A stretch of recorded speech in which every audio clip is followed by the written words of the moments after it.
What's up, guys? Welcome to another exciting edition of Real Estate Podcast, episode 387. I'm here with Griffin. I'm here with Trav. And we're rocking that Transylvania Mania with Adam. Transylvania Mania? I tried. When that motherfucker said, I am but an appetite. I was like, that's me when I'm hungry. Yeah, for real. I am an appetite and nothing more. They really missed the opportunity to work with Jack Links on this. Or Snickers. You know what I'm saying? Where it's like, you're not you when you're hungry. I am an appetite. And it's like, here, or like, you need a Snickers, bro. You're not you when you're hungry. Yeah, yeah. I have to cut that together. Yeah, exactly right. Snickers commercial. Yeah. Well, little Snickers action. But all in all, an absolute acting clinic. From everybody. Yeah. Yeah. Even Lily Rose. Fired on all cylinders. Yeah, this turned me around on Lily Rose, which, I mean, the only thing that I remember seeing her in prior to this was Yoga Hosers. Yoga Hosers. Yeah. Yeah. And I know that she's done a lot of other stuff, but this to me was like, okay, like she's like, got you for real. Yeah, like you want to be a legitimate actress. Yeah. I think, did her forehead get bigger? I think it grows 3 inches every year.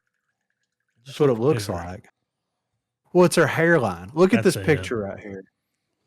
Whenever you see this picture, you're like, oh, her hairline is like... It's too far back. It's almost receding, you know? But yeah. Damn. Yeah, exactly, right? Like, yeah. It's too far back. I'm ready for the RoboCop get up and hear the "You're dead or alive, you're coming with me." Mm-hmm. Robert Eggers. This dude hasn't released anything that I'm just like, meh. No, it's a total ballpark home run most of the time. Yeah. I mean, The Witch was... Yeah, the Witch, in my opinion, is the weakest one out of everything that he has done. I'm not saying that it's a bad one. That is like his first full. Yeah. But it's the slowest of the burns, though. Yeah, it is. It does a good job. Yeah. Tightly rolled. Yeah. Yeah. Burn slow. Yeah. And then The Lighthouse, which was, I mean, is still probably my favorite Robert Eggers. Is the fucking Lighthouse, you know? Yeah, yeah. Northman was great. Nosferatu is a solid number 2 for me out of his whole filmography. The Northman has to be my favorite. I enjoyed it a lot, but The Lighthouse just took me to a whole nother level. I think in terms of technicality, Lighthouse for sure. But in terms of just storytelling and just badassery, I'd go with Northman. But yeah, I mean, where do we really start with this? Because it does, you can tell Eggers is being very, you can tell he's refining himself, or he's starting to pull a little bit of everything in, you know? Yeah. Well, you can tell that he took a lot of the vampire / Nosferatu Dracula lore from all different medias and made his own thing out of it, which is exactly what you want a storyteller to do. And it pays off tenfold, in my opinion, because like it is an original story. Of course, there's a lot of nods to all the source material, but it is an original story, and it was such an interesting concept that it felt fresh. It's hard to do vampires in 2025, right? Yeah. Especially like Twilight kind of ruined it for a lot of people. That's why I prefer like a period piece when it comes to vampires, I think. Well, yeah, and this was a very almost back to basic style vampire movie. Yes. I mean, the doctor was like, you need to do some cocaine about it, you know? Yeah, right. Yeah. You need to put a corset on. What was it? He's like, your alignment's off. Yeah. Yeah. I'm like, I don't think she can breathe good with that on. Like, no. She started freaking out. They tightened it like, yeah, like that was going to help. And the way the film opened, where they don't waste any time really showing you. Of course, they drag out the full reveal of Orlok, but they kind of let you know right out of the gate from that opening scene what you're getting yourself into. And then from there, kept waiting around too. I was like, when the foe gonna show up? An hour in. Yeah, it's an hour in. Like, yeah. Like I thought he was going to be the little side man. Yeah, right. But when he shows up, you're like, that's our Van Helsing, dude. Yeah. Yeah. But he knew the deal. And I love the guy over the real estate business that was that went batshit crazy.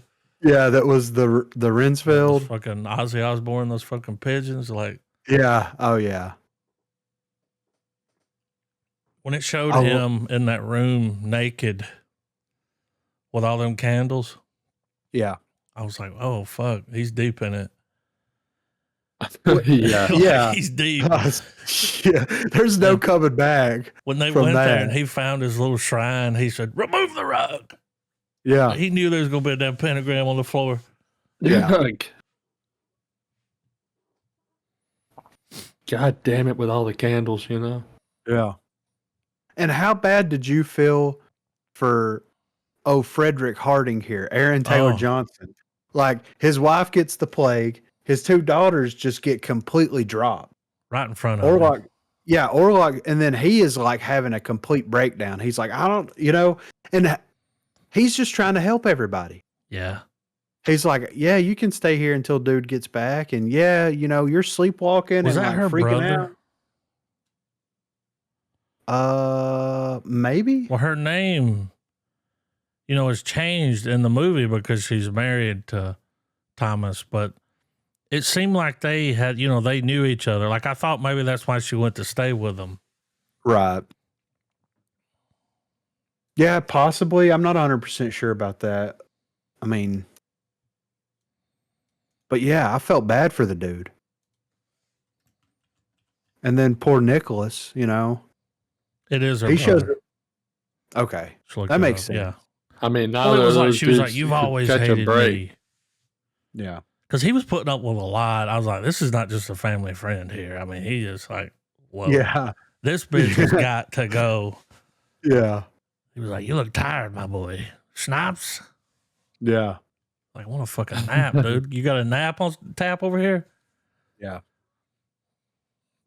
And like, how faithful was that? Whenever dude shows up to the castle, and like he's standing there, and then it like cuts, and it's like time has moved forward, and he's like, "What the fuck is going on?" Like, yeah, I'm like, that's what it's like to be dude moving around. Strong. Yes, yes, yeah. He's next to you. He's over there. Yes. That's so he signed a contract with him to sell his wife, basically. See, and I thought at first like the contract meant he had to stay there, but it was like because he was just sick as fuck the whole time. Like he kind of bullied him into signing that. Yeah, right.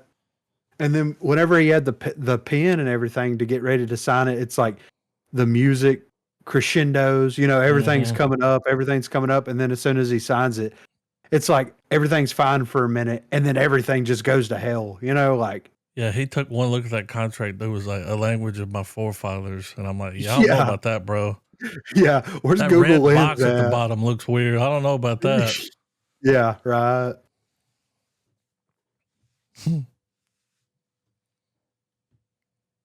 And he's like, "Your lord." Yeah. The voice Oh, that he man. chose for Orlok, and the way that he rolls his R's and stuff, like it was perfect, man. Yeah. Like I know that Skarsgård kind of gets people are like he's typecast, to play these crazy characters and all this kind of stuff. He's a But I like, mean, character keep it actor. coming though. He's good Yeah. at it. Exactly. Like I'm not upset about anything that he's done, and we've seen him play normal, The regular dad people. in that one movie, Yes. the devil all Yeah. the time, and then Barbarian. Yeah. He was just a regular Exactly. dude. Yeah. I mean, all the Skarsgårds can act their asses Yeah. off. I think him being Swedish helped him with that Oh yeah. accent, like doing that, because it was like, bro, where'd that come from? Yeah. He just pulled it Like, out, dude. He's like, I got shapes. He's Moves. Yeah. Yeah. Right. like, I got these R's. You know, when he first pulled that voice out on dude was like, yes. Yeah. You're hired immediately. Don't fuck with it. Yeah. Like, I want that. I This don't want movie had anything really else. good sound. Yes, it it had did. really. It had. Like- all around. But like from when sound. they would be walking around inside places, it was just loud as fuck. Like almost like they were walking around your living room. Like it was just, Yeah. Well, there was a lot of really great shots as well, like Oh. the just everything in the background, like the harbor, the horse carriage. Yeah. Oh Just yeah, sitting there in man! the Like snow. you felt very immersed in that period. Whenever Defoe was going up those steps and he turned around, Yeah. I was like, look at that shot. Yeah. Looks even better in black and white. That's one thing that I wanted to say is like I love the way the movie looked, of course. I thought phenomenal. I would have loved if he would have released it in black and white. Luckily, it can still happen. Yeah. You know, their Blu-ray, that may happen. There may be an extra. I mean, that would be perfect. Like they did that Logan. They released Yeah. Logan Noir. So the Blu-ray copy I have of that has the black and white version in there with it.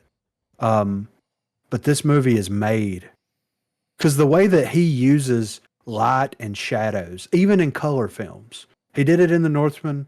He did it in this. He did it in this a lot. And of course, The Lighthouse. And the way that he uses that to his advantage as a storytelling the lighting, man, device. is just Yeah. so good. Oh, yeah. What would be awesome on the sure. Blu-ray if it had a black and white version? Silent. Oh, that would be That- awesome. You know, like That would be it's cool. just music playing, and when they're talking, it's the dialogues at the bottom, Yes. and they put it in that box like how they used to do it. Yeah, dude, that would be incredible. Intense. But this movie, like, it's considered like a gothic horror, which Saltburn was considered a modern day gothic horror tale, right? Mm-hmm.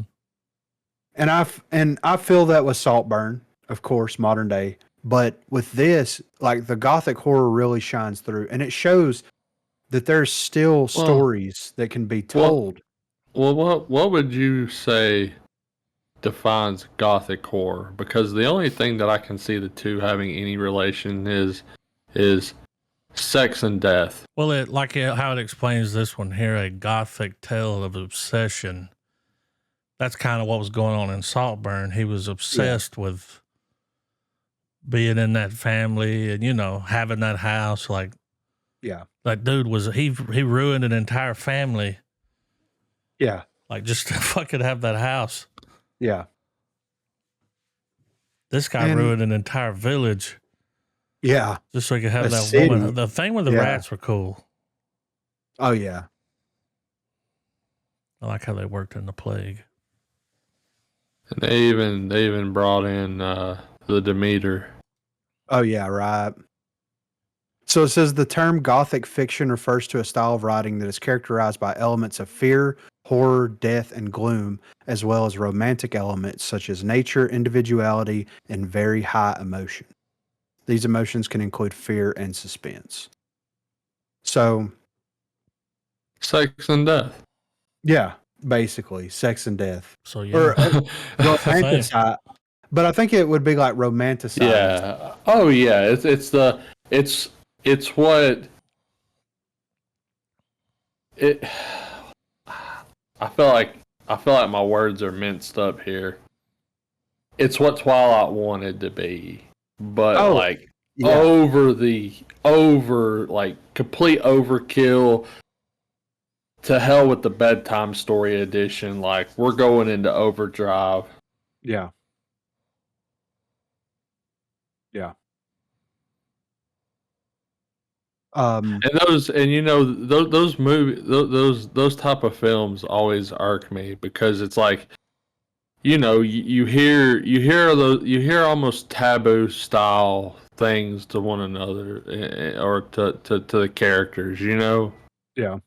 like when she starts flipping out and she's trying to get Holt's character to have sex with her. She's like, let him see what we can do. You could do it better than you can satisfy me more than him, and just going like stuff that would drive people mad on an obsessive level. Yeah. Oh yeah. But it's done in this and in Saltburn, which Saltburn kind of flirts that line a little bit, but it does it in a very tasteful kind of way to where it's like it feels out of place and wrong because of the circumstances that surround it. Yes. And that is more triggering than the actual act itself. Because And I mean, it almost drives its own level of horror. Like yeah, as absurd and over the top as it was for uh, Kogan's character to penetrate a grave, it's it's almost like that's evoked with Orlok, at the very end when he's drinking, chick's blood, but it's just this weird, very almost sexualized way of doing it. yes, Well, like when he was doing it to Thomas yeah. when they're Oh my laying in front of the god. fireplace, dude. He had his back arched and he was like moving his body with the way he was sucking. Yeah. I was like, Yeah, whoa, he was that's he was fucking almost creepy. kind of He was throwing it back, dude. yeah. When he first But got no. there, I was like, this motherfucker needs a fucking inhaler or something, some breathing treatments. Like, Yeah, I don't for think he's real. gonna make the Right? journey. Yeah. He's looking rough, He was an appetite. Dude, the way he Yeah. looked in that coffin, I was like, that's a dead body. Yeah. Normally you see a vampire laying there, they're all like, oh, it's like, oh. Oh I was yeah, like, there's no, a that corpse. motherfucker was, yeah.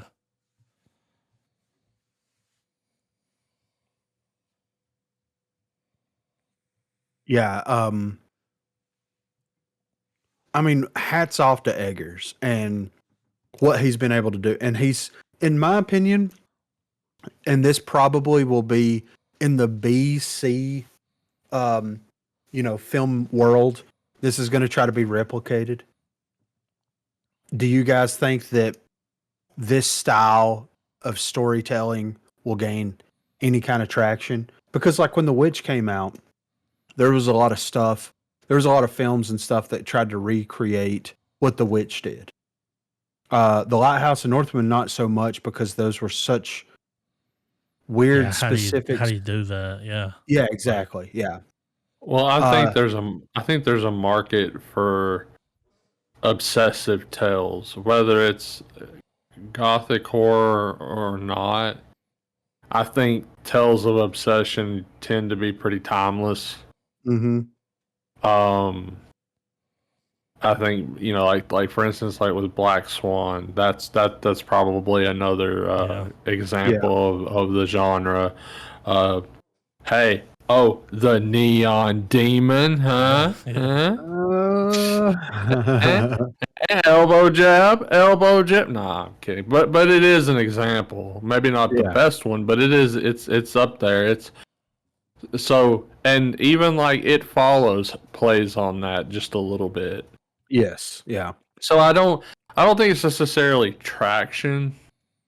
I think it's just always going to be around. I just think this is probably going to be a flare up where we probably see more films like in the mainstream for quite some time instead of these spaced out. Because there is, there's some time between each of these releases. An example that I mentioned. Yes. Yeah. But so I guess traction in a way of more frequent, possibly.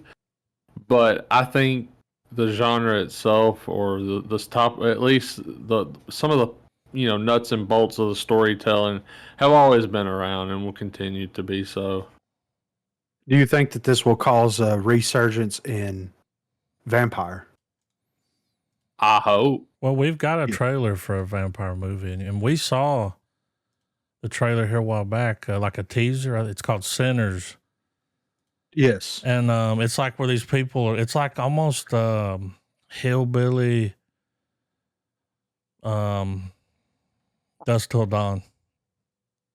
Oh, I'm Hillbilly down. Jazz Club, Dust Till Dawn. Like, Yeah.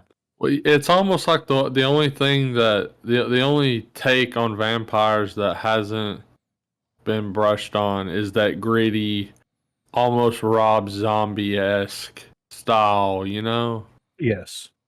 I know that's not who's making the film or anything, but you say From Dusk Till Dawn. I think in modern day stuff that would attribute to like the Devil's Rejects and whatnot, but just with vampires. Right. I think it's hard to tell because Eggers went for the mother of all vampire stories. Yes.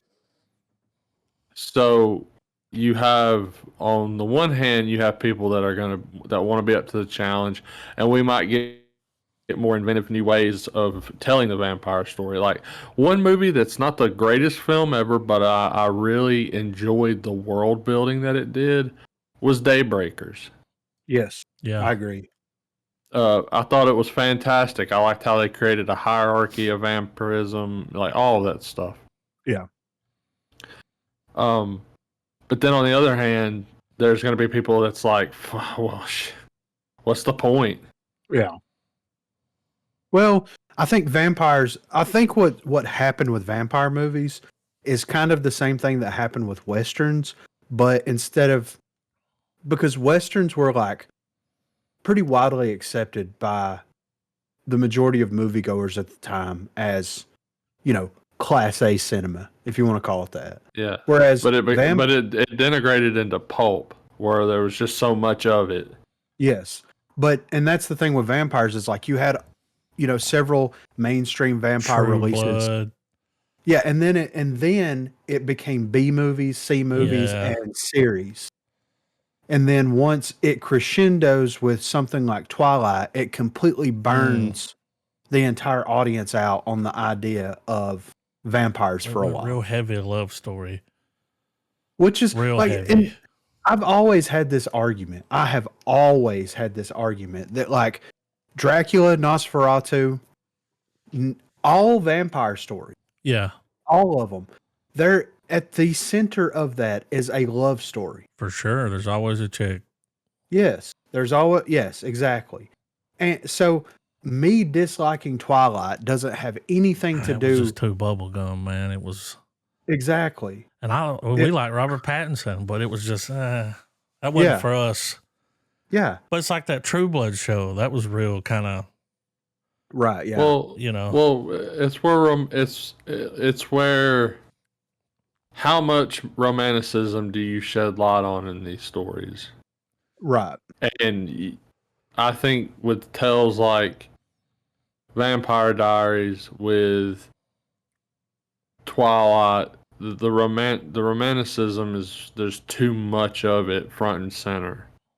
Right. Like you said, at the heart, sure, there should be a love story. That's what it should be. It should culminate to. Yes. But there's so many other creative elements at work that going just full romance with the occasional "I need to thirst," like Yeah. it's that just it was that Hunger becomes- Games crowd. Yeah. and it becomes very very schlock. Team Jacob. Y'all remember all that? Almost, yeah, and very very pulpy, like not of real substance. Just, These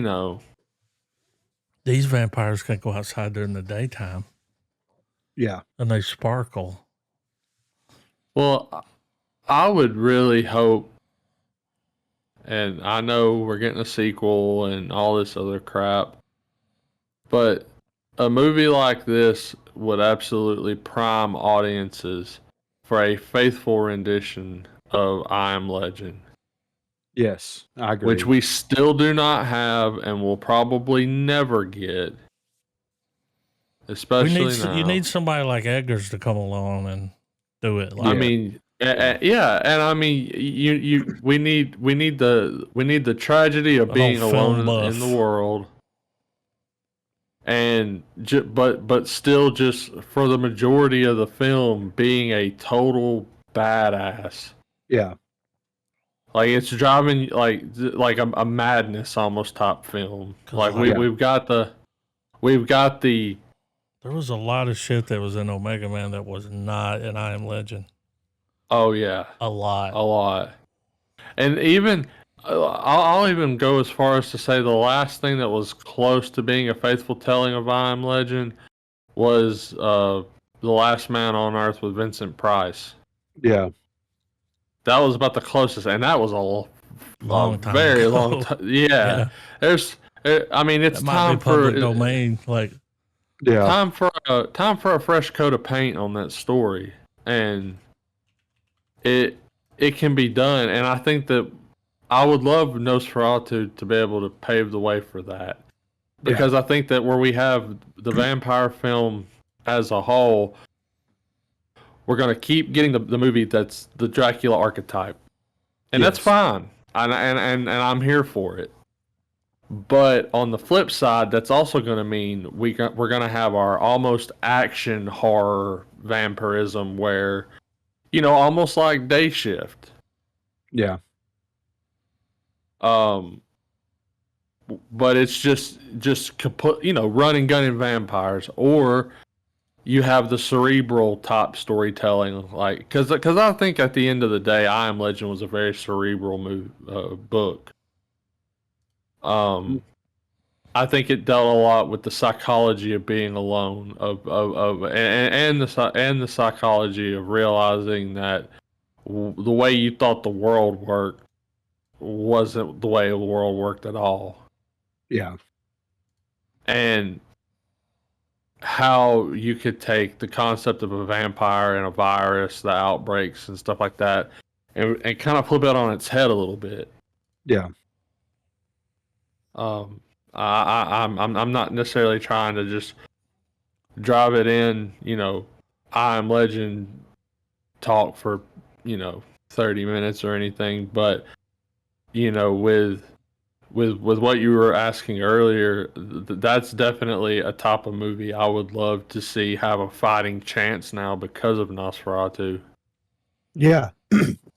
I agree with that 100%. And I'm hoping that this does, because I love a good vampire movie, I love a good werewolf movie, but the Universal monster movies, the Hammer horror movies, all that stuff kind of like perfected the formula. And it takes someone that cares enough about the mythology of those creatures to approach it in a different but similar way. And we saw that last week with American Werewolf in London, on the spin on the werewolf. which is what he's going to be doing. Eggers. Yes. Is a werewolf Yes. movie. Yeah. I guarantee you he got that off of this. Yes. Because I believe it's going to be kind of set, kind of the same time period. Yeah, it's going to be a London. period piece for Yeah. sure. Yeah. He's doing that and the Labyrinth sequel. Yeah. Oh, yeah. If you So, told me that they were making a Labyrinth sequel, I'd be like, oh, I don't know about that. Like, that's But- probably not going to be good, but that he's attached to it, I'm like, okay. Yeah. But yeah, Nosferatu, he definitely takes his inspirations and wears them proudly on his sleeve, but also creating something that is still unique enough to entice people and bring people into the genre. And I would love to see other filmmakers follow suit and not be afraid to tackle this. You know, it's like you don't have many people making westerns anymore. And Tarantino decided that he wanted to make 2 westerns back to back Yeah. that were amazing. Bangers. And then that kind of opened that door back up. It's like you have to have someone that sees the vision and has a story to tell to open that door up and people be like, oh, this is we're legal? doing this again? Yeah. Yeah, this is okay. Oh, Yeah. wow, they look better now. Yeah, right. So I'm excited to see what the future does hold. And honestly, like if we don't get another decent vampire movie or werewolf movie in the next 10 or 15 years, we still have Nosferatu. You know what I'm saying? We still have American Werewolf in London. We still have those things. Bangers, incredible films. But I would love to see more. I would love to see that people approach the topics in different and interesting ways. Agreed. And on that note, I'm gonna give Nosferatu a complete, proud, full star. One of those seals. Oh, dude. They had a What bunch was it? of A them, didn't they? 9-pointed star, Yeah, I think, or was like, something. That's a star within a star. Within a A star. rating. What? How would he word it? A rating that his name demands. Anyway, full star.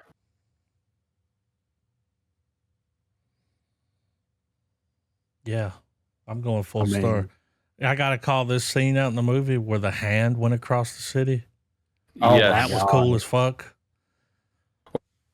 Or even the callback to the original silent film whenever he's showing up at the very end.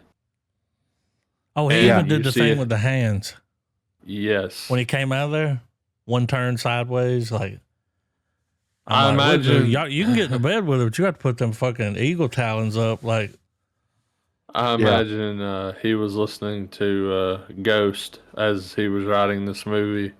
yeah. and Aaron Taylor Johnson, dude, unrecognizable. Didn't Dude, even know that was him. Slipped into that role. Just Would you not go have from like thought Bullet that. Train, dude, seeing him, and to this, and it's like, whoa, Yeah. that guy's an actor. Yeah. Well, it He's makes proper you. British. Well, it makes you feel bad that he was in a film like Craven. Yeah. Oh, I Or not? forgot No, about you don't that. feel bad. You don't feel It ain't bad his necessarily, but you realize the missed opportunity of him being Well, a very good directed Craven. you take with a that better Craven script. payday so you can go do these other movies that because this movie's budget was only $50 million, and that's not a lot Yeah. to spread out between. You know what I mean? They took a cut Yeah. to get this thing made, and it made money. But you know, good job. I mean, he just picked a great cast. Yes. Like the dude that played Knock, Yes. that guy. Like, who the fuck was that guy? Like, that dude was acting his ass off. Like, Yeah. Which is crazy that the budget was that much. And it really goes to show you that, like, with the right vision and with the right cast, you're unstoppable. yeah, You don't need a $200 million budget to make anything. You know what I mean? yeah. And they went to Transylvania. They filmed at that castle, like I mean, that's wild. Romania. You'll get woods like that around here, you know? I know, right? The atmosphere that this movie created. It just oozes. Yes. And that's what's successful. Like, it's hard, man. It is really hard for someone to pull off a period piece and make you feel fully immersed and convinced that this is what's happening. And he's done it with every single film that he's done.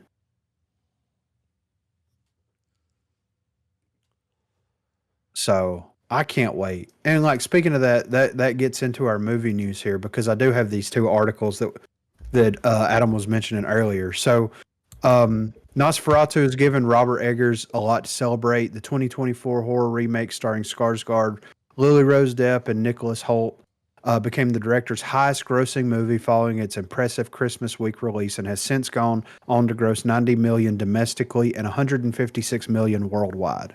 With an incredible box office run and rave reviews, Nosferatu has certainly given Eggers a blank check, and he is cashing it in on another iconic monster archetype. He is moving from vampires to werewolves with his next feature film. Hollywood Reporter reveals that Eggers is following up Nosferatu with an original film, Werewolf, which he co-wrote with Shorn. I know that we talked about this before. I don't know how to pronounce this guy's name. His co-writer on The Northman. While plot details are being kept under wraps, sources close to THR say the story is set in 13th century England and features dialogue that was true to the period, and will have translations and annotations for those uninitiated to Old English. Nosferatu distributor Focus Features is reteaming with Eggers, who has set Werewolf to be released on Christmas Day 2026, hoping to repeat the box office magic that turned the Gothic period horror remake into a surprise box office sensation.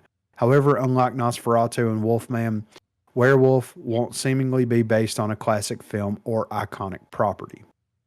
The news of Werewolf comes just days after Universal Pictures, owners of Nosferatu's Focus Features, Wolfman opened to a disappointing $10 million box office opening weekend.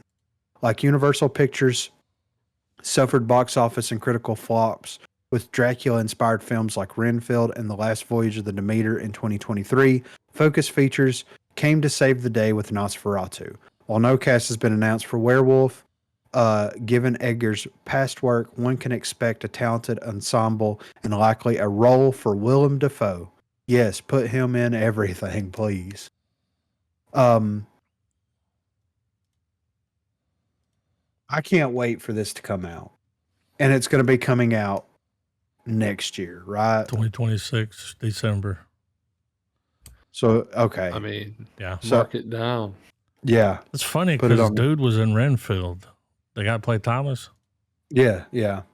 with Nicolas Cage, mind you. Yeah. So yeah, I want to see what in 13th century, and it's Oh. great that he's doing it with the Old English and going to have annotations and translations for everything. Well, I Like, really enjoy the dialogue in this movie. yes, Like, because they fucking went for it.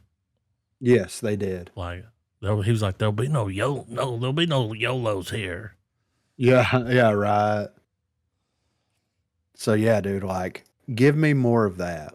Just give Eggers as much money as he needs, because he don't need a lot. No. Give him whatever he needs and let him make a movie. Well, actors flock to him Yes, because they know they're probably going to be nominated for a fucking Oscar. right. I mean, it looks good on the resume. Like, it's like, oh, you want to act? Oh, okay. Why do you Yeah. say so? And this is like, why doesn't Universal? Because he did Nosferatu, he did, he's doing Werewolf, and they mentioned in this article Renfield and Last Voyage of the Demeter. I haven't watched Renfield, can't really comment on that. Watched Last Voyage of the Demeter, enjoyed it for what it was. Didn't do well, but enjoyed it. Right? Why don't It they was just? better than Renfield. Well, why don't they just bring Eggers in and be like, okay, we want you to do your version of the Universal monster movie. Like, could you imagine his version of the Mummy, Invisible Man, Yeah. Creature from the Black Lagoon? Like, let him That would come be in and wild. just, yeah, exactly. Like, just let him do it, man. Why not? So, but yeah, I'm very excited for what he's got in the pipeline here. Also, of course, Robert Eggers is going to be, has reportedly been confirmed for the Labyrinth sequel. So according to Deadline, Eggers has closed a deal with TriStar Pictures to write and direct a new Labyrinth story, a rumored sequel to the Jim Henson 1986 musical film featuring David Bowie in the role of a Lifetime. Reportedly, Eggers is writing the script for the Labyrinth sequel with his Northman and Werewolf partners, Shorn, I don't know. While That's how you Chris and say it. Ellen, Shorn? Yeah. while Chris and Eleanor Columbus will produce with Lisa Henson and executive producer Brian Henson, which makes for a confidence-boosting team behind the rumored project.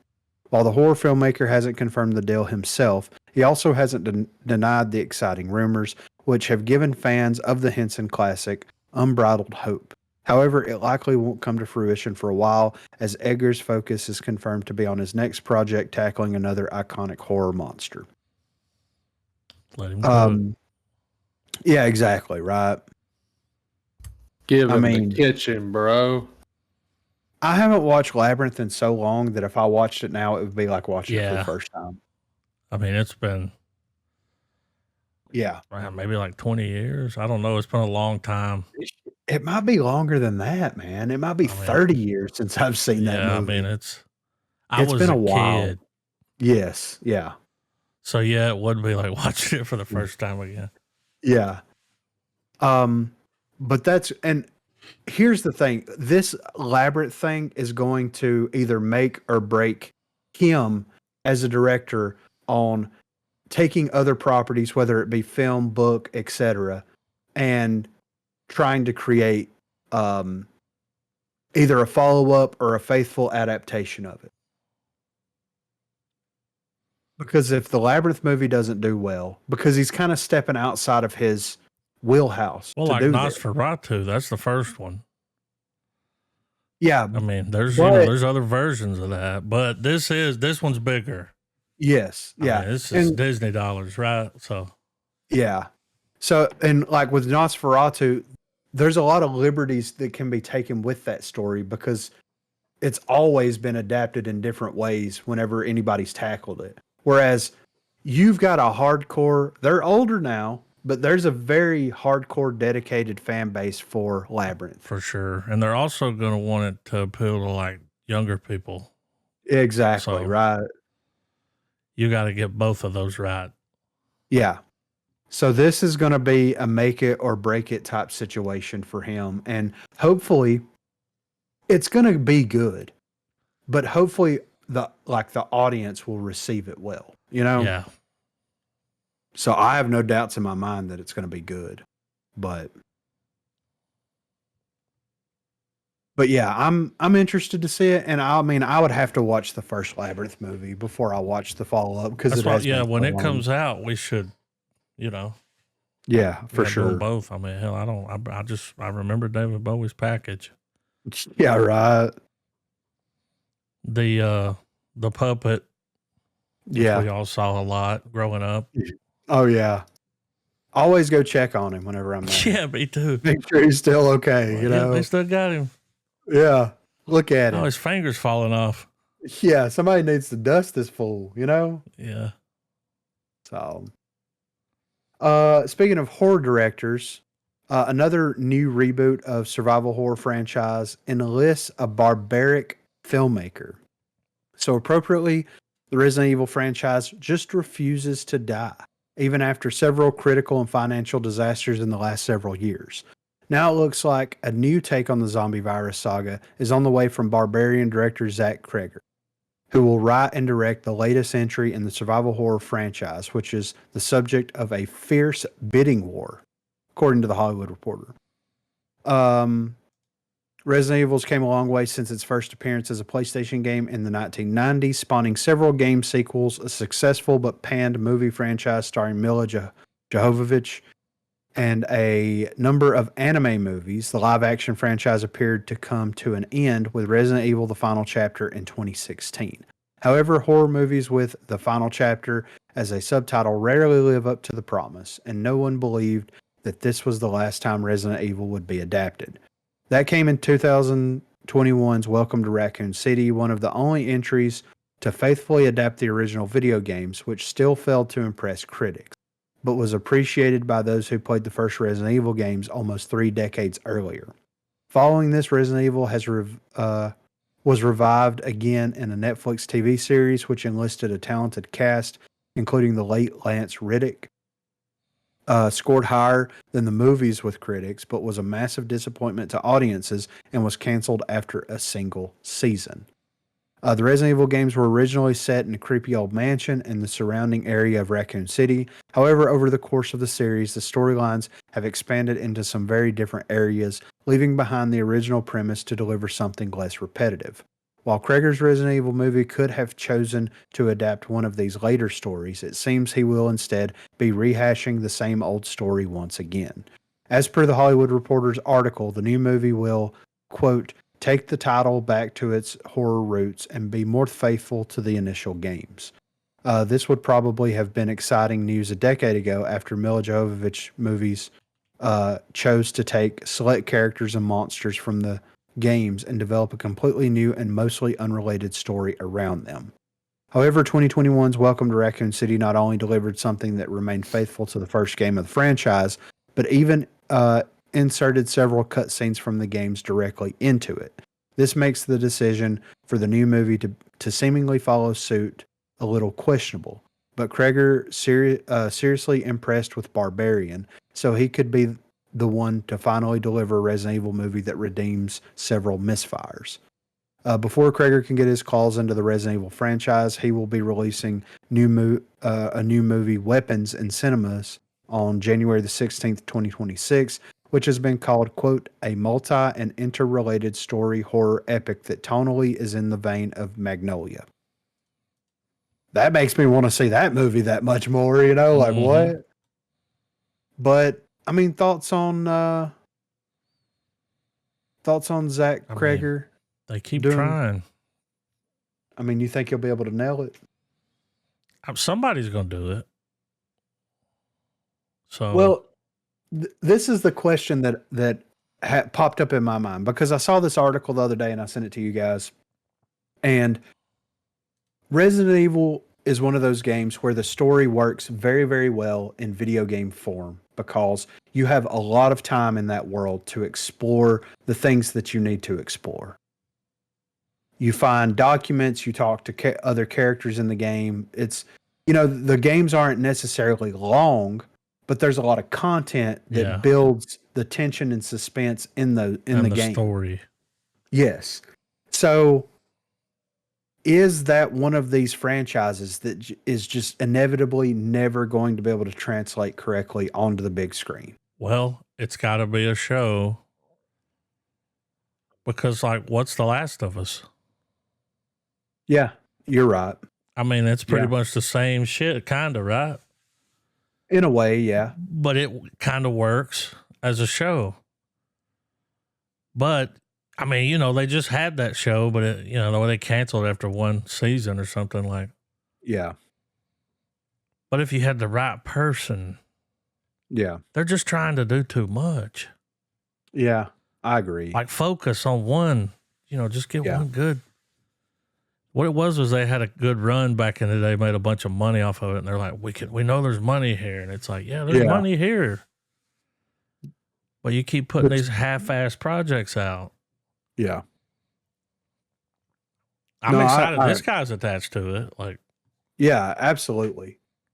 And I hope that it works out, and I hope that that's really good. But I don't know. Right now is the right time because there's been a lot of really good video game adaptations brought to the big and small screen, for that matter. Long ago we had, that Raccoon City. Yes, that wasn't Welcome to Raccoon. A few years ago, 2021. Yeah. So, okay. Yeah, we're moving along. Yeah. But this is going to be a movie. Right? Supposed to be, yeah. Okay. Yeah. Well, I've got faith in that dude. I just hope he don't tarnish his fucking record. Yeah, I agree. Because that's going to be a thing for him where it's like, oh, Bob Brand was great, but yeah. Yeah, it could be really bad for him. It could be good, but it could be really bad for him. So I don't know. But hopefully it does work out and pan out for the best, but we'll see.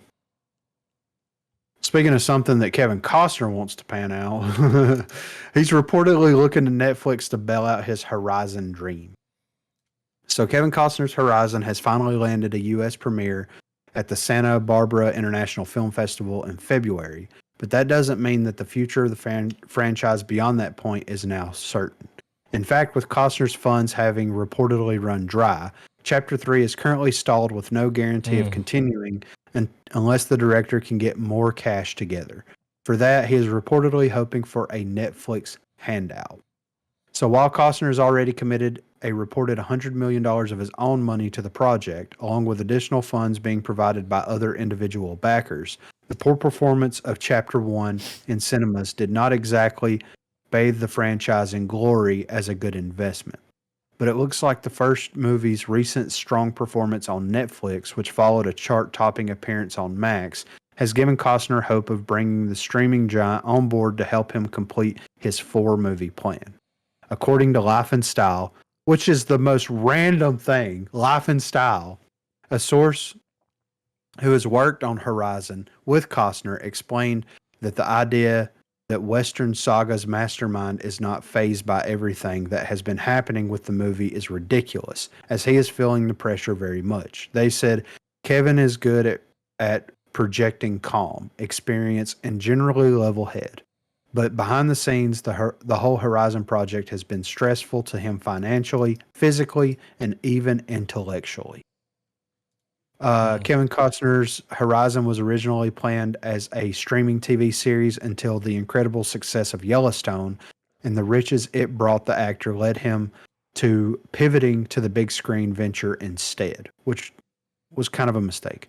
According to the same source, the failure of Horizon to deliver at the box office last summer really confounded Costner, and he is now looking at all options available to allow him to complete the project. They added, Kevin and his team need to perform on Netflix because right now Netflix is the only company with deep enough pockets to completely bail him out of the hole Kevin has dug for himself with these movies. It's a big check to write, but if the first movie continues to perform well for Netflix viewers, the expectation around town and even within Kevin's Hollywood circle is that Netflix will eventually step up and buy the rights to the whole series and take Kevin out of debt.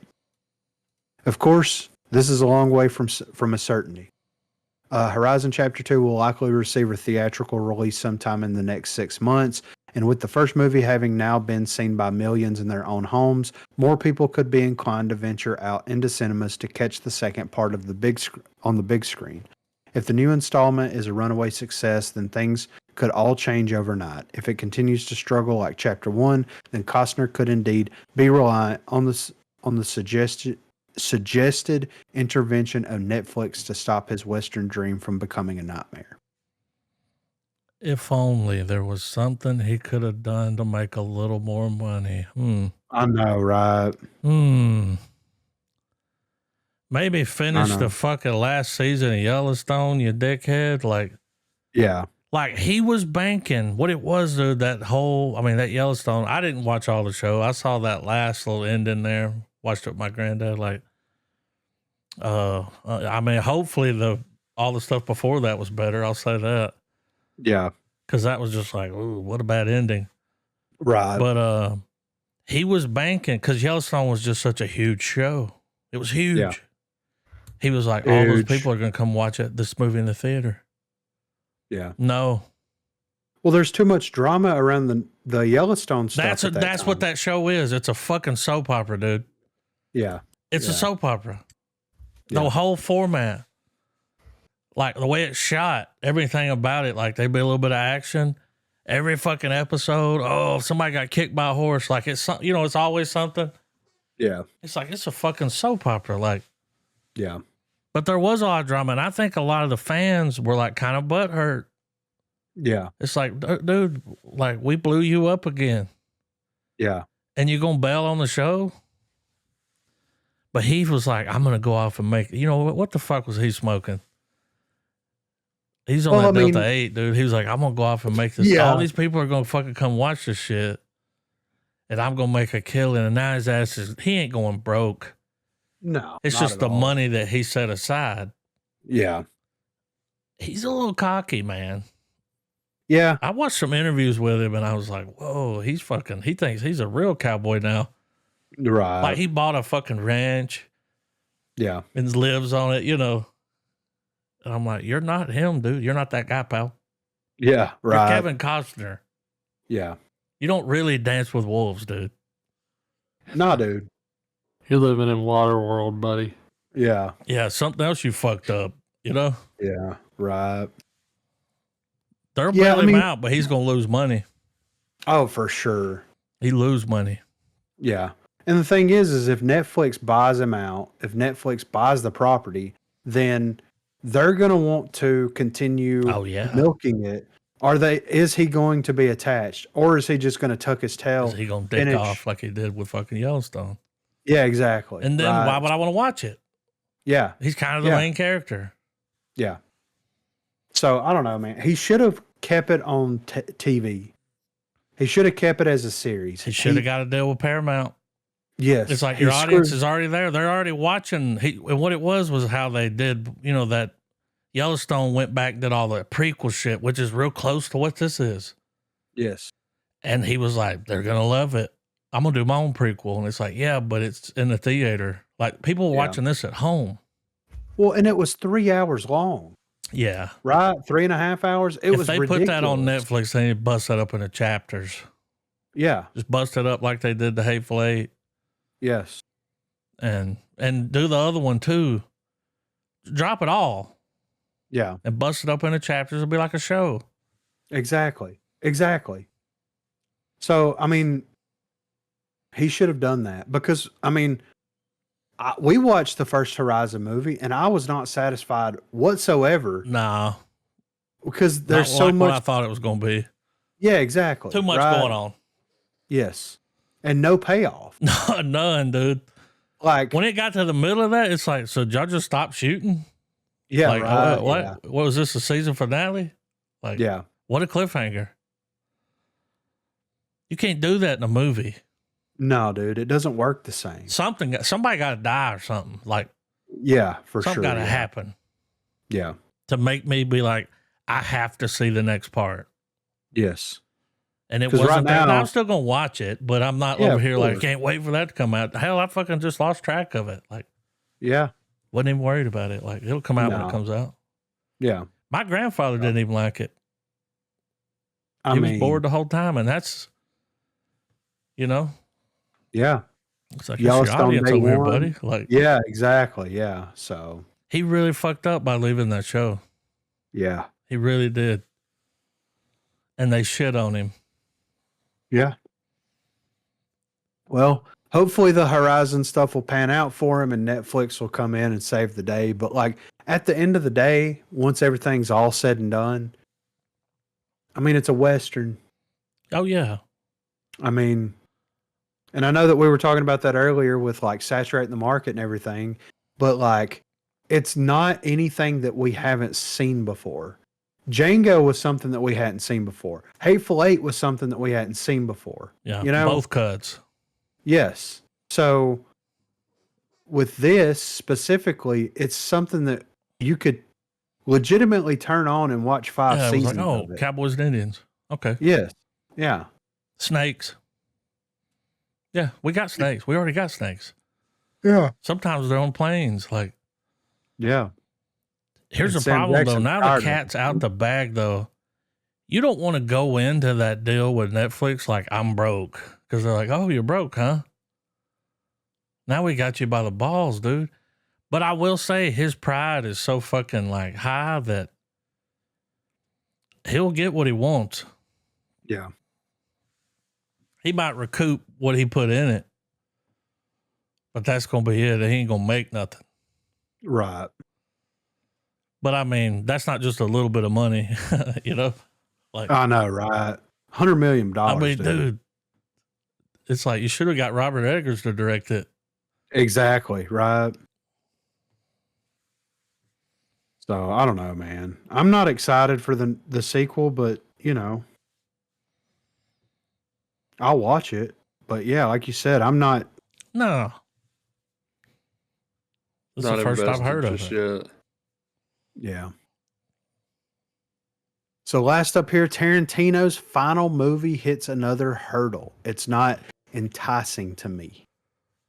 So Tarantino fans might be waiting a lot longer than expected for the acclaimed director's final movie, as the director has his sights set on a different kind of project next.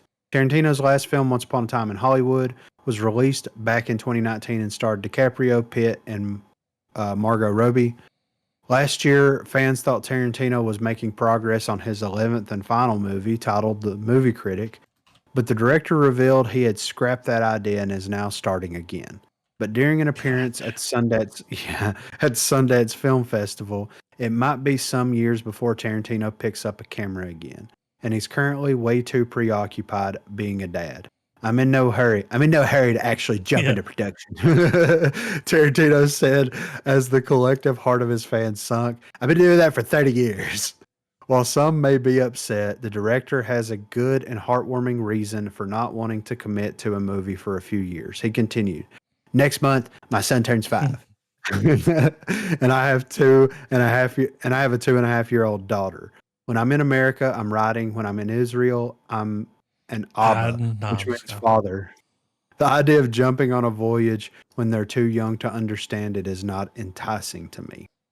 Tarantino didn't set an exact date for when he would make his next movie. However, he gave fans a rough timeline of when he might get back to work.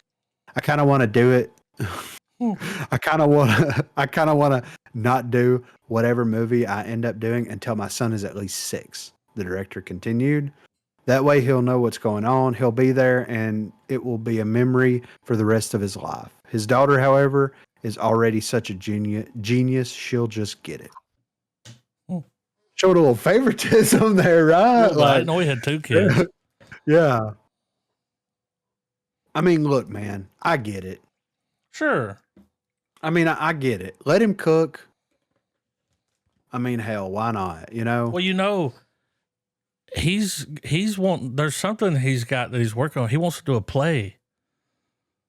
He's writing a play, like a Broadway, like I thought that's what this article was going to talk about.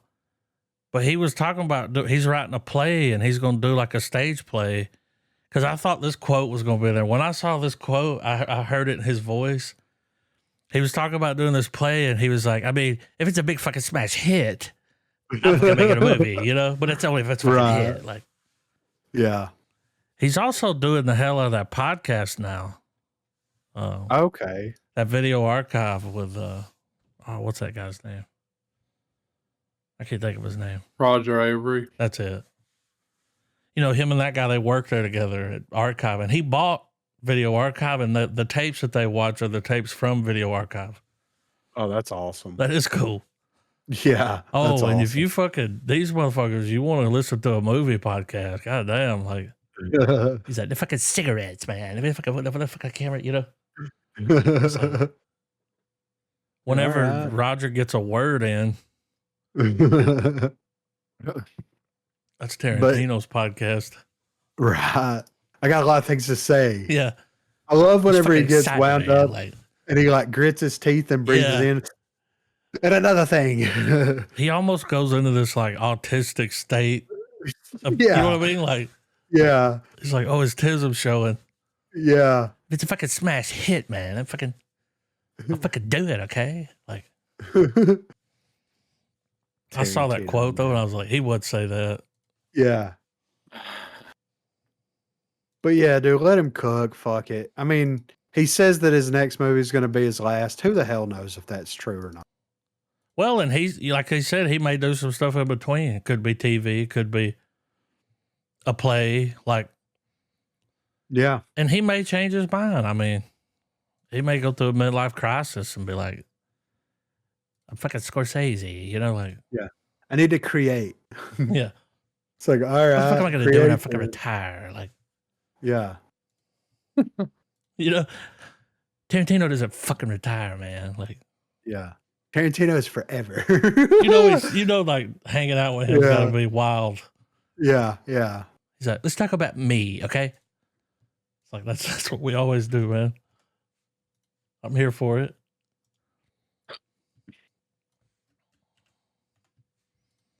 A play, though.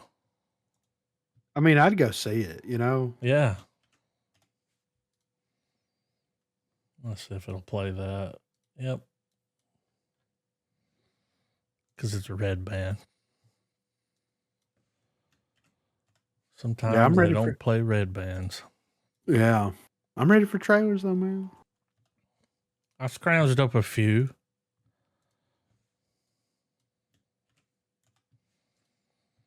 Not really a lot going on in cinema.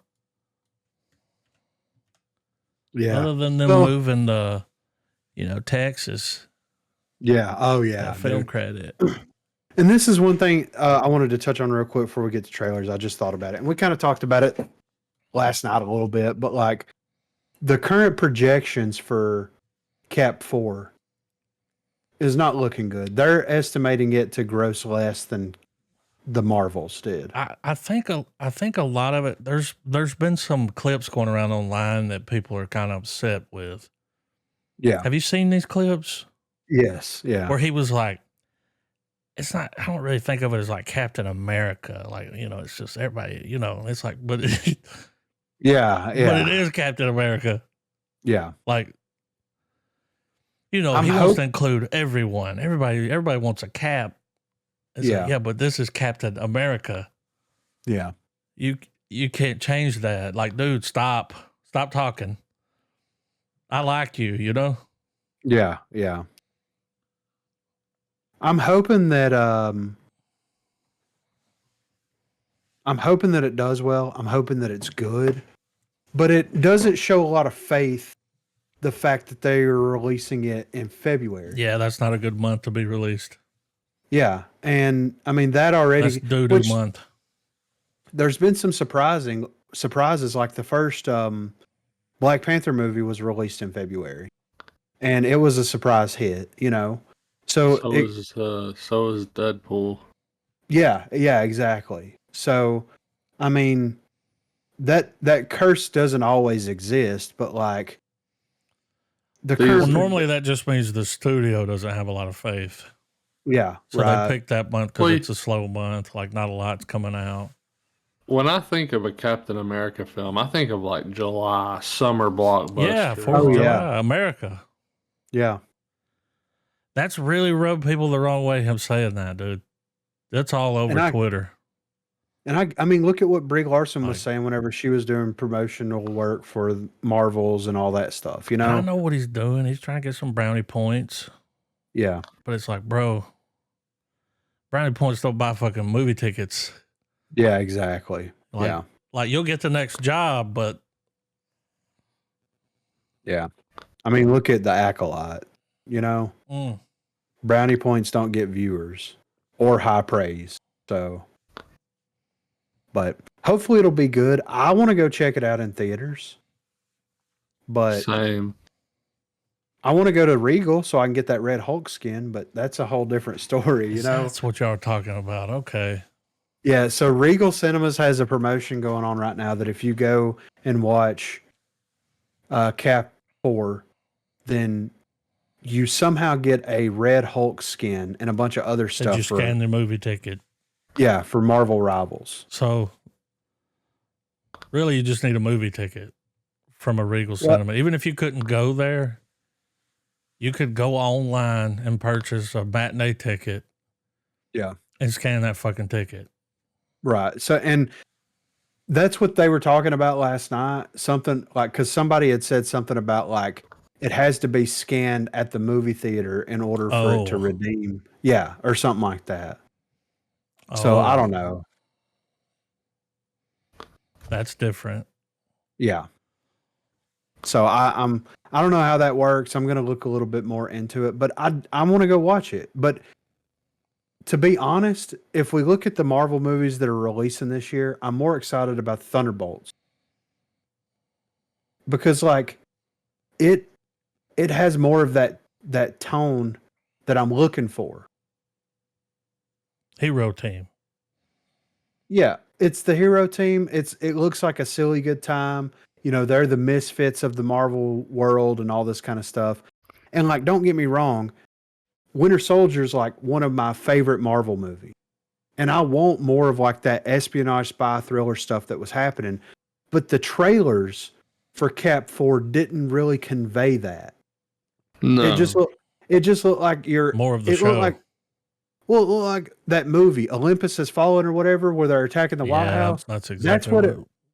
Yeah, and it's like It's that's like, not what I oh, he's want. the president again. Yeah, yeah, right. So I don't know. I'm hoping that it'll be good. I love the guy, Anthony Mackie. Yeah. I, I, Oh, that I, show was I, great. yeah, I kept exactly. waiting for him to bring that back. Yeah, so I don't know. We'll see what happens, but like I'm really hoping that it's good, and I'm hoping that it pays off for them. But stranger things have happened, and who Oh, knows? It that's could be the right. best Marvel movie they've released to date. Could be. So They may just be picking that month because there's not a lot coming out. I mean, nobody puts a movie out. yeah, And like you that's said, they've true. done it before and it worked. Yeah. I mean, they didn't have a lot of faith in Deadpool. Now look No, at and it it. was right. Now it's leading the I Marvel think they signed universe. that motherfucker to like a 20 movie deal Yeah. as soon as he gets finished with a lawsuit. Nice pool. Yeah. The proposal. See, I could do it too. I need to watch that movie again. It's been a while. But Trailers. yeah, I'm ready. I'm ready for some trailers I've here. always been a big Tom Green fan, so I had to throw this up. He's making a documentary about. He's doing a documentary, and there's going to be a show that comes out on Prime. He owns a ranch. Okay. He's off the grid. Yeah. Yeah. I think he's doing a special too. Yeah. I've been seeing a lot of promotion for that. Yeah. Sorry. I was just trying to get it on the right Oh yeah. video. I used to watch the Webovision. Yeah.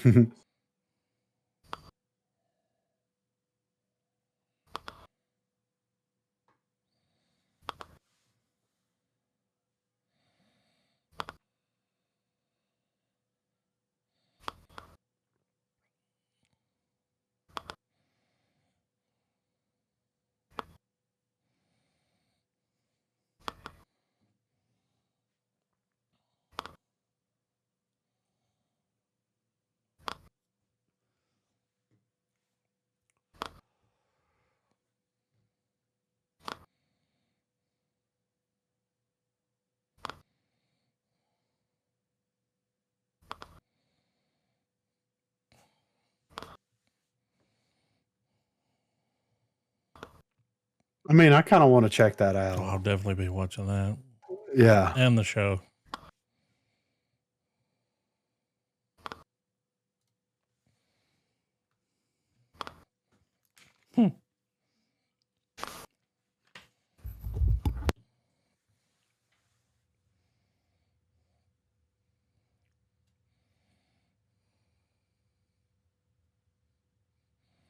They're doing it.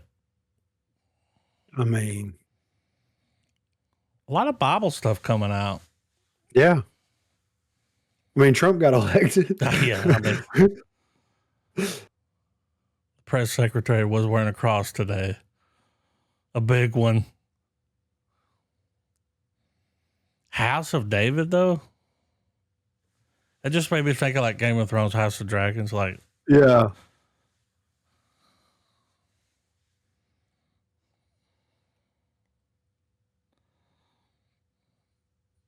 I will say, out of all the stuff they've made, I've never seen a David and Goliath story. No. But it's kind of like the Titanic. Yeah. We know what's going to happen. February. I need rocks.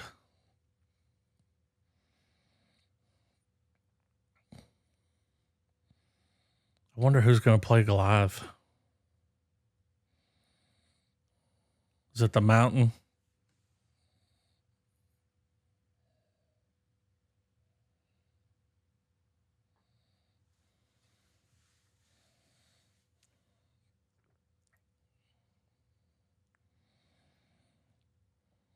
Americans are going to be watching this going, he was brown? I know, Velvet. right?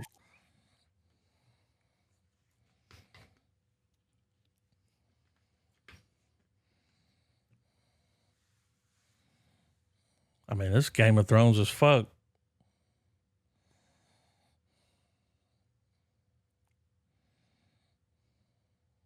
You should be.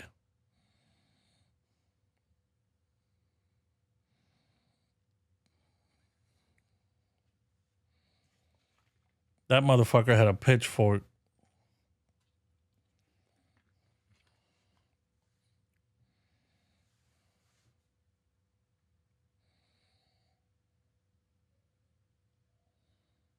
Look at that twirl, dude. That was a It don't whirling look dervish. bad. Yeah. It don't look bad, Oh, they though. put some money behind it.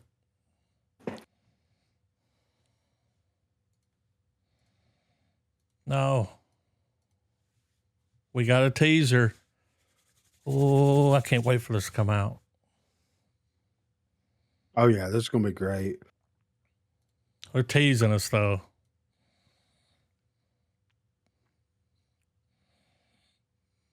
Motion sickness. Yeah, for real. Griffin scream when he's playing a game. Like, Yeah, yeah. so that motherfucker is headed straight for Earth.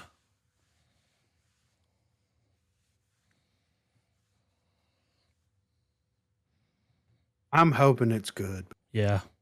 I think it will be, but I'm really hoping that it will be. Well, you know, they're going to let that guy do a sequel.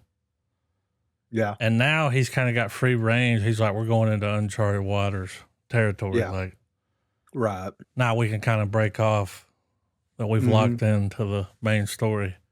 Right. Got a little, possibly a little foreshadow in here. I mean,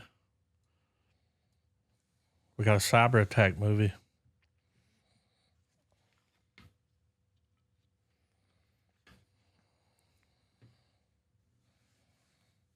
What was that other movie they did? The one with Sandra Bullock? Yeah. It was her? It was her and Marshala Ali. Yeah. Scary shit. Look who's the president. Hmm. Are you talking to me?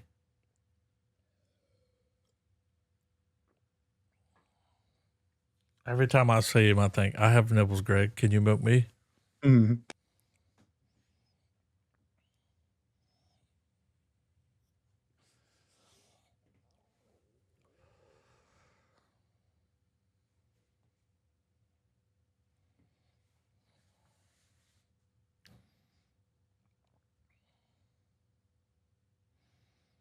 Okay. Ooh. Okay. Leave the world behind. Yeah, that was it. I mean, that's selling me that he's in it. Yeah.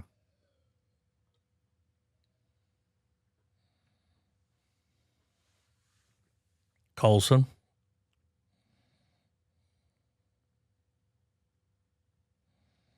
Tina Turner.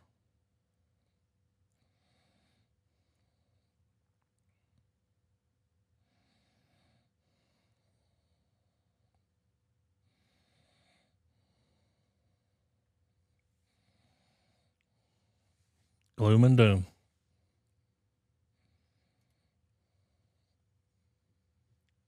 Angela Bassett. It don't look bad. Angela Bassett. Yeah. Angela Bassett. I wish there was a next button. No ads. No ads.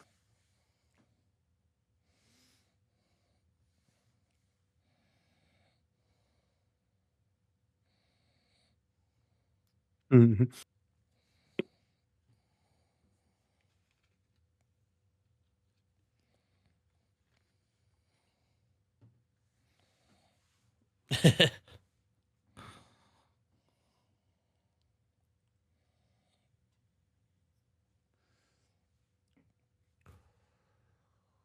What?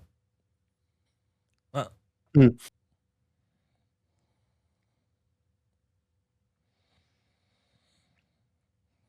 About time for Stranger Things, right? Yeah.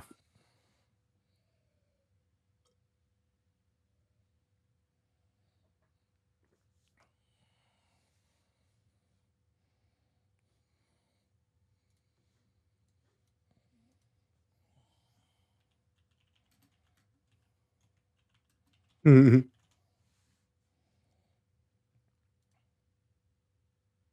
Oh God.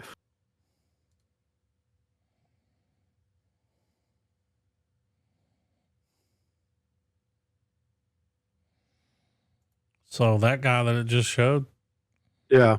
him and Finn wrote and directed this. Okay.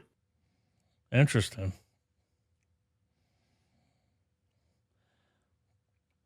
It's like they're trying to do the kind of Seth Rogen kind of Oh yeah. comedy, horror.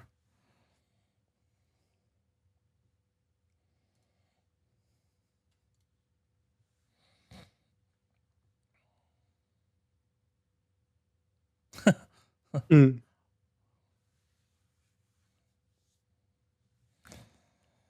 Mm-hmm. It don't look bad. I mean, I Planet gotta add, Fitness. mine is osteoporosis. Whoa. I don't. I don't know. I got 2 ads. I got the osteoporosis one. Okay. We got another boxing show or movie. I'm not sure.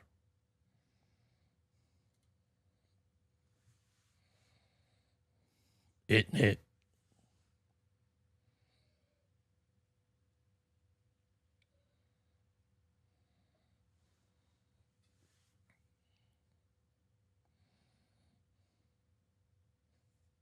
Mhm.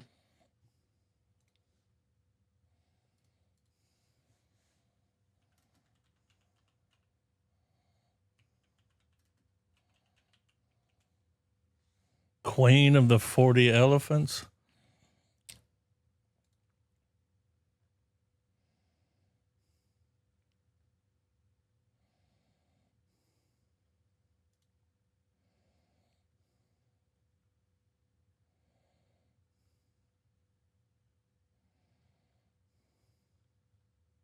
I think that's the guy from Snatch. It is. That's Stephen Graham.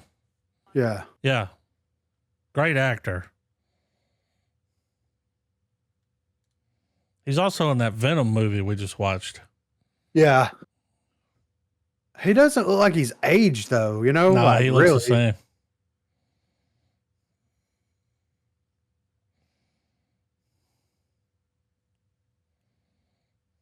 Dude, he was really fucking good. In Boardwalk Empire, he played Al Capone. Oh shit. Yeah. That's the first thing I saw him in. It was like, I like that guy. Yeah. Hezekiah. What a name. Hezekiah's a strong name, dude. It It's is biblical, like, I think. yeah. Like, you got to do something with that name. Here's the vampire. What? Yeah. Hang on. No. No. Because y'all need to see this.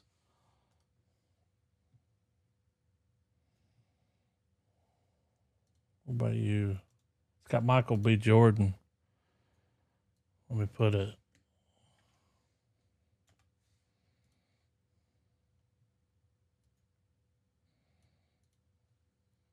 Plickety plow. Thanks, IGN. Isn't it? All right, backing it up. Had an ad. Oh yeah, I remember the The teaser teaser. for this. Yeah. Yeah, Didn't it's. Michael B. Jordan direct this? Oh, maybe. I think. Let me see. No. Thought he did. Oh, the guy that did Black Ryan Panther. Oh yeah, that's what it was. Yeah, okay. Creed. Yeah, They've worked Okay, together. yeah, they've done some stuff. But this has that. It's like a jazz club, Hmm. some hillbillies, and it's got that little Dust Till Dawn sprinkled in. Cool time period to do.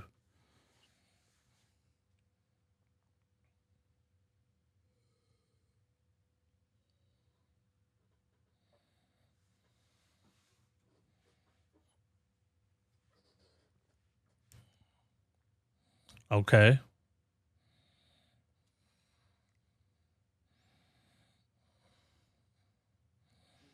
Well, dope, bro.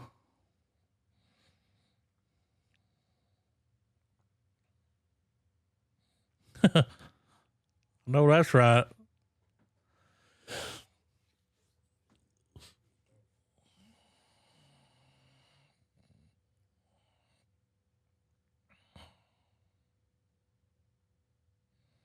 See what I mean by the Dust Till Dawn? Like, Yeah. woo.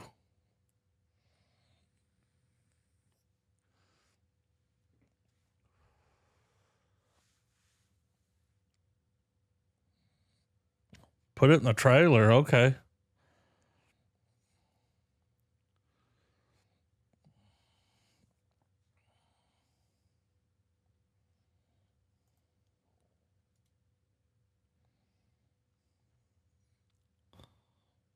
I like We've Heard Tell of a Party Guy over here.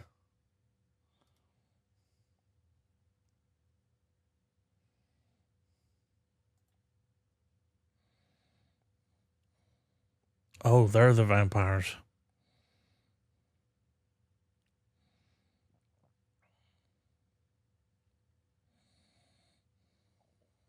What the fuck, man?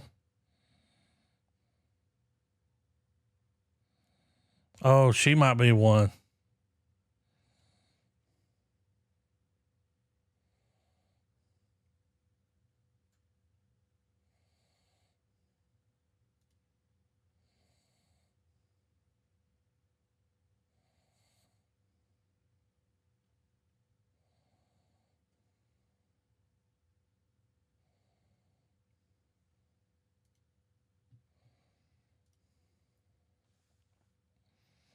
That teaser wasn't much, but I like this. Yeah.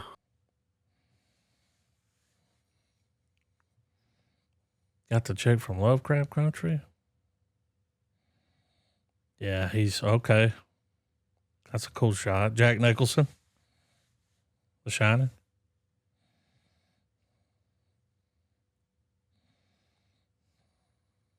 I ain't seen that guy in a while. I know, right? Yeah, that looks good.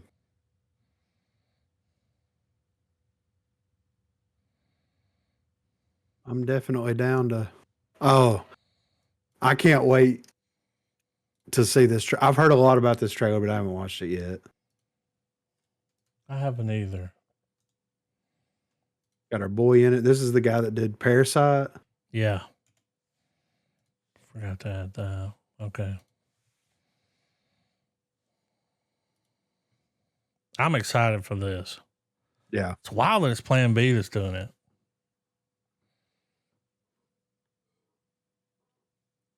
He saw the movie.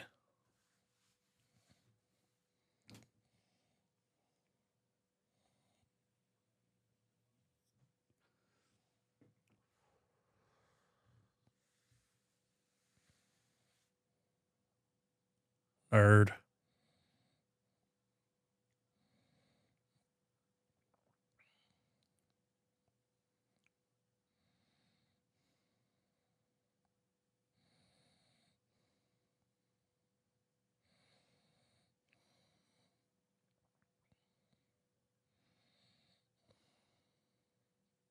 Sold American. The voice, too. Yeah.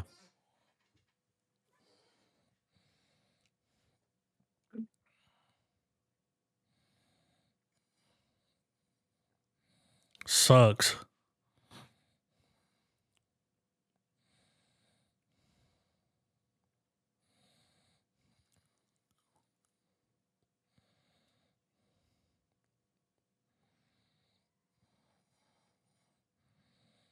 Moon.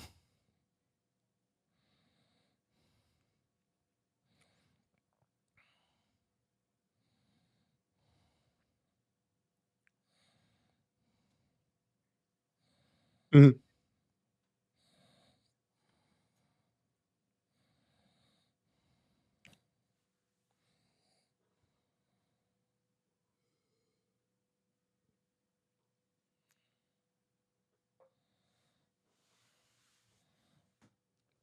There's no telling how many copies they've made of him. Like, Yeah.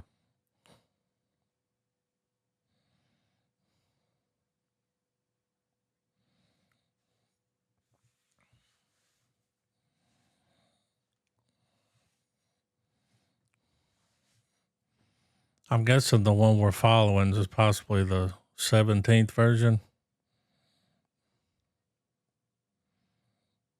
Love it. Looks like a silly. I got a opioid addiction. Damn. I don't know. Yeah. I don't know, dude. I don't know. All right.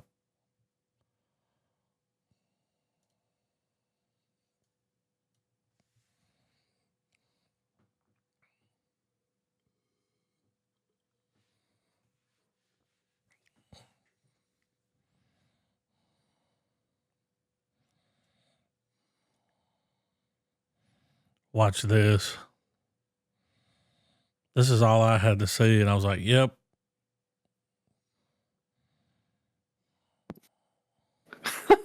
I mean, Pretty cool shot. yeah.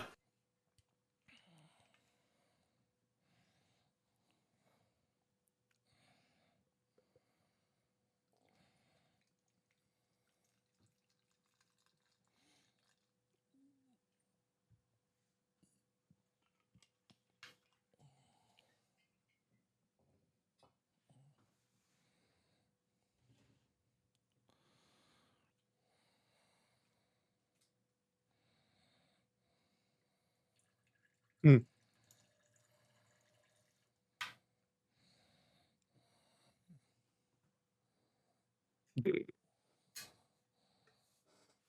It's like the younger version of the old guy.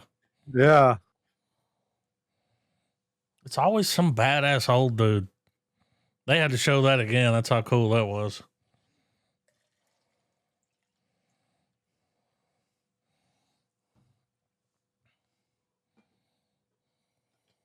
Fuck the plot. Yeah. Who needs it? Who needs it? I want all you got all that violence. Yeah, exactly. Are we going back to our original broadcast program? I am incarcerated. Yeah, I'm fine. Fine with whatever. Queer. Yeah. I'm down with that. We were supposed to watch that, and then Nosferatu happened. Yeah. Nosferatu be Trump, Yeah. you know? Trump's queer. Yeah. So, but yeah, I'm down with that. Naked Lunch. That's that guy, right? That Yeah. Burrows. Yeah. It's going to be. I don't know if it's going to be that weird. The trailer looked pretty normal. Yeah. But you know, that's how they pull you in. Yeah. Yeah. I mean, there was no talking typewriter made of skin. Yeah. That's all. Yeah. You It's good got with that, Schwartz Trav? in it, though. Yeah, that works for me. Queer it is. Checks in the mail. And the flag is raised.